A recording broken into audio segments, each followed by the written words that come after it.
और अयूब ने जब इस तरीके से फैसला लिया, अयूब की समझ में आया, परमेश्वर ने कहा, कह रहा कि अपनी कीमती चीजों को नाले में फेंक कर जाया कर। आप चर्च आते हैं, आप प्रार्थना करते हैं, उपवास करते हैं, लेकिन 1 घंटा भी आपके विचारों में मोबाइल टन टन मैसेज टन, आपका दिमाग इधर उधर चलता रहता है। यीशु मसीह, मैं कह रहा हूं, अपने सारे मोबाइल स्विच ऑफ करके गया था, अपने दिमाग के मोबाइल भी स्विच ऑफ करके पहाड़ी पर सारी रात प्रार्थना करने के लिए गया। चेले ढूंढ रहे थे और एकदम से आए और कहने लगे, अरे यीशु मसीह ये क्या, हम तुझे ढूंढ रहे हैं और तू कहां चला गया था। लेकिन यीशु मसीह ने कहा, मैंने सारे मोबाइल के स्विच ऑफ कर दिए थे, सारे दिमाग के, कान के, हार्ट के, लीवर के मोबाइल जितने भी थे सब स्विच ऑफ कर दिए। आज के बाद मैं कह रहा हूं, अगर आप तरक्की चाहते हैं, अगर आप परमेश्वर से दर्शन चाहते हैं, अगर आप परमेश्वर की भविष्यवाणी सुनना चाहते हैं, अगर आप चाहते हैं परमेश्वर मेरी प्रॉब्लम का हल कब निकलेगा, परमेश्वर कह रहा आज रात स्विच ऑफ कर दो अपने मोबाइल। आज रात पवित्र आत्मा कहता है अपने अनमोल चीजों को नाले में फेंक दे और मेरे साथ प्रार्थना में बैठ जा। कहता है उसके बाद कहता है परमेश्वर सर्वशक्तिमान अपना हाथ तेरे ऊपर दिखाएगा यीशु मसीह के नाम में। आज आपके ऊपर शक्ति उतरेगी, आमीन बोलने वाले। आज चाहते हैं कि नहीं परमेश्वर का हाथ आपके ऊपर आए, कि आपके बाप का चपेट आपके ऊपर आए, आपकी पत्नी का बेलन आए, आपके मास्टर का डंडा आए या आपके पास्टर का डंडा आए। आपको बताता हूं, यीशु मसीह ने एक जगह अपने चेलों को डंडे से मारना चाहा। मंदिर में गया, देखा क्या, चोरी कर रहे हैं और बर्तन उठाकर फेंक रहे हैं। इधर कोई मुर्गे का बिजनेस कर रहा है, कोई किसी का बिजनेस कर रहा है, जुआ खेल रहे हैं मंदिर में, चर्च में कहता है कि बाहर इधर उधर सामान बेच रहे हैं। और उसी समय यीशु मसीह गुस्सा आया और यीशु मसीह को गुस्सा आने के बाद यीशु मसीह ने पकड़ा सामान और इधर उधर, एक के मुंह पे लगा, औरत के, एक आदमी के लगा, ठा। किसने मारा? यीशु मसीह ने। और उसके बाद वो आत्मिक, उसी समय आत्मिक बंदे जाकर बोलने लगे, कहते हमारे को मारा मारा, यीशु मसीह ने मारा, हमें यीशु मसीह ने मारा। बड़े सारे फरीसी आए, शास्त्री आए। यीशु मसीह ने कहा कि मैंने कहा अनमोल वस्तुओं को नाले में फेंक दो। कहता है कि आज के दिन भी अपनी चीजें नाले में नहीं फेंक पाए। एक संडे का दिन मिला, कहता उस दिन भी तुम आराधना ढंग से नहीं कर सकते, यहां पर भी टटर मटर टटर मटर टटर मटर चटर पटर, कहता सारा दिन यही लगा हुआ तुम्हारा। उस समय यीशु मसीह को गुस्सा आ गया। लोगों ने कहा देखो इनका भगवान कितना गुस्से वाला है। अरे आत्मिक गुस्सा आपके लिए अगर प्रभु के कामों के लिए नहीं है तो आप कभी भी स्वर्ग नहीं जा सकते, याद रखना। आपके बच्चे कभी स्वर्ग नहीं जाएंगे। वो लोग कहते हैं कि आत्मिक जलन जिनके अंदर है, आत्मिक गुस्सा जिनके अंदर है, कि आत्मिक चीजों के लिए अगर आप गुस्सा आ रहा है तो कहता है कि आपके लिए अच्छा है। अगर बच्चे नहीं पढ़ते तो उनको डांटो। अगर आपके बच्चे, आपके स्टाफ गलती करते हैं, चोरी करते हैं या ठगी मारते हैं, उन्हें एक बार डांटो और उसके बाद उन्हें कहता है कि अगर नहीं मानता, लिखा नहीं मानता, 7 बार सबके सामने समझा, फिर उसे निकाल दे। आप समझ रहे कि नहीं? और उसे छोड़ दे उसके हाल पर। पवित्र आत्मा यही बातें आज लोगों को समझा रहा है। कहता है कि अगर आज आपके जीवन में कोई परिस्थितियां हैं, हालात बेकार हो गए, किसी भी तरीके से अगर कोई भी काम का हल नहीं निकल रहा, पवित्र आत्मा चाहता है कि आज रात कहता है कि जहां तेरा मन होगा, कह रहा है जहां तेरा धन होगा वहां तेरा मन लगा रहेगा। इसलिए परमेश्वर ने इन चीजों से दूर रहने के लिए कहा। आज जिस चीज को आप ज्यादा पसंद करते हैं, शैतान उसको पकड़ता है। अयूब को इसलिए पकड़ा क्योंकि उसका मन वहां लगा हुआ था। और जिस दिन उसने अपना मन हटाया, उसके बाद कहता जितना उसने नुकसान किया था, उसने कहा परमेश्वर अब से सर्वशक्तिमान परमेश्वर मेरे लिए सोना चांदी तू ही है, तू ही है मेरा परिवार, तू ही है मेरा सब कुछ। और उसके बाद परमेश्वर ने अयूब का सब कुछ वापिस लौटा दिया। उसको दुनिया में सबसे ज्यादा सुख और चैन दिया और दुनिया में सबसे ज्यादा कह रहा कि यूरोप के अंदर अमीर आदमी बनाया उसको, सबसे ज्यादा संपत्ति दिया, सबसे ज्यादा घोड़े ऊंट दिए उसको। परमेश्वर ने फिर से उसको बच्चे दिए और आशीषित किया। संसार में याद रखना, अगर आपने अपनी मोह माया, अपना जीवन कहते हैं कि अगर परमेश्वर को नहीं दिया वह सही ढंग से, इसलिए कहते हैं कि आज भी आप चिंतित हैं, आज भी कहता है कर्जा है, आज भी प्रॉब्लम्स हैं, लेकिन आज भी कहता है शैतान लोगों के पीछे है। लेकिन पवित्र आत्मा कह रहा है कि हम भी कई बार चूक जाते हैं, हम भी परफेक्ट नहीं है। कहता है इसलिए परमेश्वर अपने दासों से भी, अपने लोगों से भी समझाना चाहता है कि आप कहता है कि जब आज हाथ उठाकर कहें कि परमेश्वर कि मेरा मन तुझ पर लगा रहे, यीशु मसीह के नाम में मेरा मन तुझ पर लगा रहे, तेरे वचन पर लगा रहे। लिखा है जिसका मन कहता है परमेश्वर के कामों पर लगाए उसका कल्याण होगा। आज रात यीशु मसीह के नाम में आपका कल्याण होगा, आपको बरकत मिलेगी, आशीष मिलेगी। कह रहा आप जिएंगे, 100 साल जिएंगे यीशु मसीह के नाम में। बोलो हालेलुया। यीशु मसीह ने जानबूझकर कहा, उसको पता था ये प्रार्थना करने आते हैं लेकिन इनका इनका मन कहाँ होता है? जब कोई नवी गाड़ी चर्च में लेकर आता है, बाहर कोई छेड़ तो नहीं रहा, पोंपों की आवाज तो नहीं आ रही, टींटी की आवाज तो नहीं आ रही, आंख बंद करते हैं, आपका मन वहां लगा होता है। औरतों का मन भी करके धन पर लगा होता है। देखा, जब उसका पति सैलरी लेकर आता है और अपनी पैंट कमीज और पर्स जब खुंटी पर टांग देता है, उसी समय उसका मन वहां लगा रहता है, कब ये निकाले और कब खुंटी पर टांगे आज रात, कब मैं इसमें से 500 के कोरे कोरे 4-5 नोट घिसकाऊं इसमें से, और वो घिसका लेती है। समझ रहे हैं कि नहीं?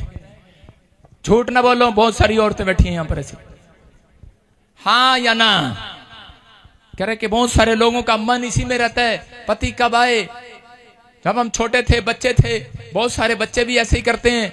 गांव में मेहमान आता है, उसकी जेब में बड़ा नोट में नहीं मिलेगा बिल्कुल भी, आइसक्रीम खा जाएंगे।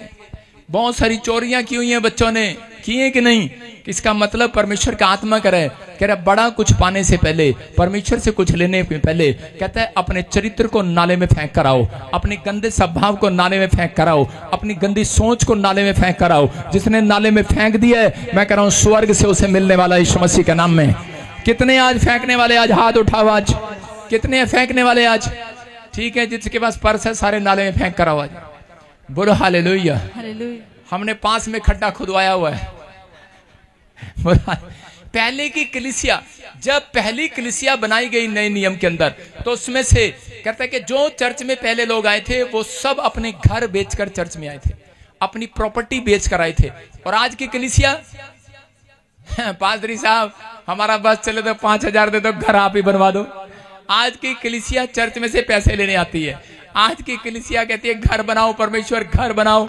मैं कह रहा हूं परमेश्वर कह रहा है मैंने तुम्हें पहले से आशीर्वाद दे रखा है। आदम और हव्वा को कहा मैंने तुम्हें बसने का आशीर्वाद दे रखा है। कहता जाओ घर बनाओ, दाग की बारियां लगाओ और अपने बच्चे ब्याह कर, आशीर्वाद है आपके ऊपर। ये चीज मांगने की जरूरत नहीं है चर्च। ये याद रखना, जो लोग ये मांगते हैं, मैं कहूंगा बेवकूफ नहीं है वो। मांगना है, मांगते तो हैं, लेकिन ये चीज मांगने की जरूरत नहीं है। इसमें मांगना नहीं होता, इसमें सिर्फ कहना होता है परमेश्वर जो तेरे वचन में लिखा है मुझे मिल गया है, दे मुझे यीशु के नाम में। घोषणा करना होता है, क्लेम करना होता है। घर मिलेगा आपको, दाग की बारियां मिलेंगी आपको। कहता है कि आपके बच्चे ब्याहे जाएंगे, बड़े बड़े अफसर बनेंगे, क्योंकि परमेश्वर ने पहले से वादा किया हुआ है यीशु मसीह के नाम में। आप विश्वास करना है। इसलिए जहां तेरा मन है, कहता है वहीं, जहां तेरा धन है वहीं तेरा मन लगा रहेगा। अपने पड़ोसी को बोल नाले में फेंक करा मन। देखा लोगों को, आज लोग चिंता करते हैं। देखा आपने, लोग क्या करते हैं, सोने की चैन डालते हैं गले में, लेकिन फिर भी चैन नहीं है। कितने लोगों के घर में चैन है? संडे को तो औरतें उतार कर आती हैं खासकर। किसके गले में सोने की चैन है? देखो गले में सोने की चैन है, लेकिन फिर भी निकाल के सोचता रहता है, मुंह में डालता रहता है। चिंता है, चैन नहीं है, इसको चैन नहीं है। लेकिन आज रात परमेश्वर कह रहा है सुख और चैन स्वर्ग से मिलने वाला आपको यीशु मसीह के नाम में।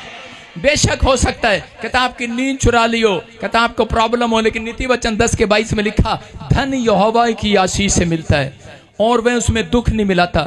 हो सकता है आपके जीवन में धन आ गया हो, लेकिन आप आज भी टेंशन में हो, परिस्थितियों में हो। याकूब की हालात क्या थी? वो 20 साल से याकूब अपने मामा के यहाँ पर काम करता था, और जब उसके पास धन पैसा बढ़ गया, भेड़ बकरियां बढ़ गई, उसके बाद कहता कि वो ऐसे स्थान पर गया जहां पर वो सुरक्षित जाना चाहता था। जब वो जा रहा था तो रास्ते में उसका भाई एसाव उसको मिला, और उसी समय उसके डर से कि उसके भाई उसके पीछे आ रहा है, उसने सोचा कि वो मारने के लिए आ रहा है। उसने अपनी भेड़ बकरियां दूसरी जगह पर पहुंचा दी, अपने बच्चे अपनी पत्नी दूसरी जगह पर पहुंचा दी कि जा चली जा। और उसी समय खुद वो अपने आप को अलग करके, उस धन से अलग करके जो उसको दुख दे रहा था, जो कह रहा कि बरकत नहीं दे रहा था, जिसने कारण से वो कह रहा निराश हो रहा था। कई बार आप ही का पैसा, आप ही की शोहरत, आप ही का नाम कई बार आपको दुख देता है, आपको प्रॉब्लम्स देता है। तो उसी समय कहता याकूब को मालूम था, और इसलिए उस शांति को लेने के लिए,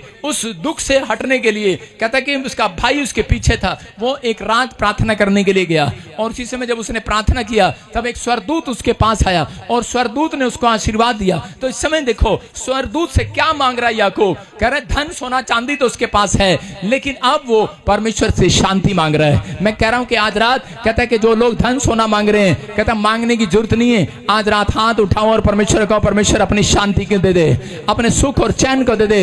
मैं कह रहा हूं जो लोग सुख चैन शांति मांग रहे हैं उनके घर में से कलेश खत्म हो रहा है आज वो बंधन टूट रहा है, वो शराब खत्म हो रहे हैं। आज रात आपके घर में शांति आने वाली है, आपके ऊपर परमेश्वर शांति का आशीर्वाद देने वाला है।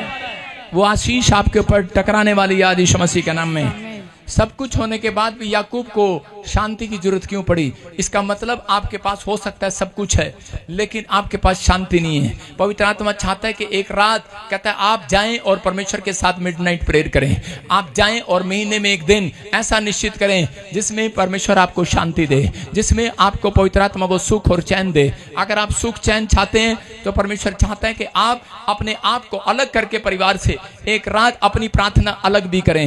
एक मध्यस्थ की प्रार्थना है, उसमें कह रहा है कि 10% आशीष है, लेकिन मैं कह रहा हूं एक प्रार्थना ऐसी है जो कहता है एकांत में की जाती है। एकांत में मतलब जो अकेले में की जाती है परमेश्वर के साथ। कहता है कि आप जाओ और अपने आप को अलग करो और एकांत में जाकर प्रार्थना करो। मैं कह रहा हूं जिसका पति शराब पीता है कल सुबह नहीं पिएगा, याद रखना। जिसके ऊपर कर्जा है मैं कह रहा हूं इस साल में नहीं रहेगा।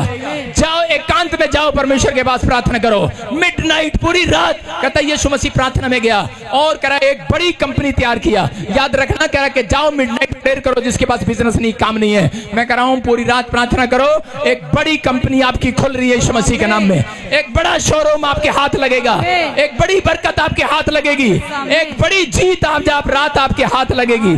कितने लोग आज रात पूरी रात प्रार्थना करेंगे? कितने लोग आज रात अपनी नींद को नाले में फेंक देंगे? जाते ही अपने पड़ोसी को बोलो मैं तुझे नाले में फेंक दूंगा। आप कहो कि आज रात हम अपनी नींद को, अपने स्वभाव, अपने कल्चर को, अपनी वो बुरी आदतों को जो मेरे से जुड़ी हैं, परमेश्वर में उसको नाले में फेंकता हूं। पवित्र आत्मा कह रहा है कि आज से आपको शर्मिंदा नहीं होना पड़ेगा चर्च। आमीन। भजन संहिता 119 के 59 में लिखा, मूसा के जीवन में चलते चलते एक बार स्पीड ब्रेकर आ गया।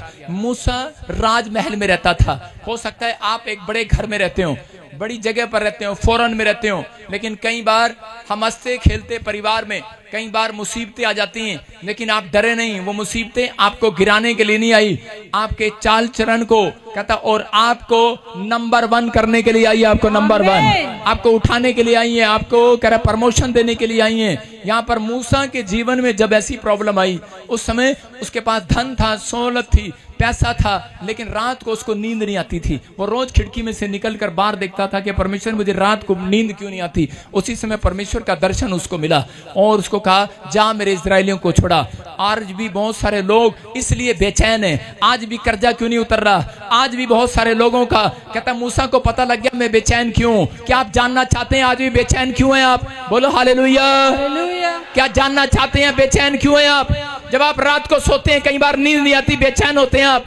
कह रहा है अगर कर्जा है, कह रहा अगर आपके ऊपर कर्जा है, कह रहा है या फिर आपके हालात ठीक है या नहीं ठीक है, क्यों है? कहता है क्यों है आप बेचैन? कहता है कि पवित्र आत्मा चाहता है कि जाओ हर एक जन, कहता है मेरे लोगों को सुसमाचार सुनाओ। अगर आप हफ्ते में 2 दिन कहता है किसी को गवाही देते हैं, अपनी गवाहियां देते हैं चर्च की, मैं कह रहा हूं आज रात परमेश्वर आपका खोया हुआ सुख और चैन वापिस देने के लिए जा रहा है। वो सुख और चैन, वो पैसा वापिस देने के लिए जा रहा है। उसने कहा यहोवा जो आशीष देगा, यहोवा जो धन देगा, उसमें दुख नहीं मिलाएगा, उसमें कीड़ा नहीं मिलाएगा, उसमें बरकत देगा। कोई बच्चा बीमार नहीं होगा, आपका पूरा महीना कहता पैसा बर्बाद नहीं होगा। मैं कह रहा हूं जिसका बर्बाद हो रहा है आज रात उस शैतान को डांट रहा हूं, भाग आपके बच्चों से, भाग जाए आपके बिजनेस से, भाग जाए आपकी प्रॉपर्टी से, भाग जाए आपके चर्च से, भाग जाए आपके घर से, आपके पति से, आपकी हेल्थ से, आपके शरीर से निकल जाए, भाग यीशु मसीह के नाम में। मैं कह रहा हूं आजाद हो जाओ। वो शांति को फिर से देखो, आमीन बोलकर आज। वो सुख को ले लो, आमीन बोलकर आज। वो आशीर्वाद को ले लो फिर से आज। नीति वचन 10 के 22 को आशीर्वाद को ले लो आज। यहोवा बोलो आज यहोवा मुझे आशीष देगा, मुझे आशीष देगा, यहोवा मुझे वो धन देगा जिसमें वो दुख नहीं मिलाएगा। याद रखना, दुख नहीं मिलाएगा।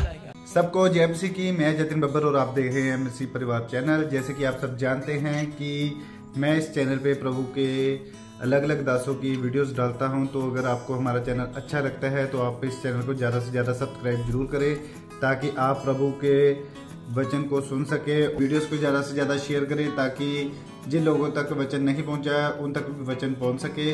सबको जय मसीह की। एक बार मैं आपसे दोबारा कहूँगा कि इस चैनल को सब्सक्राइब जरूर करें और वीडियोस को ज़्यादा से ज़्यादा शेयर करें। जय मसीह की।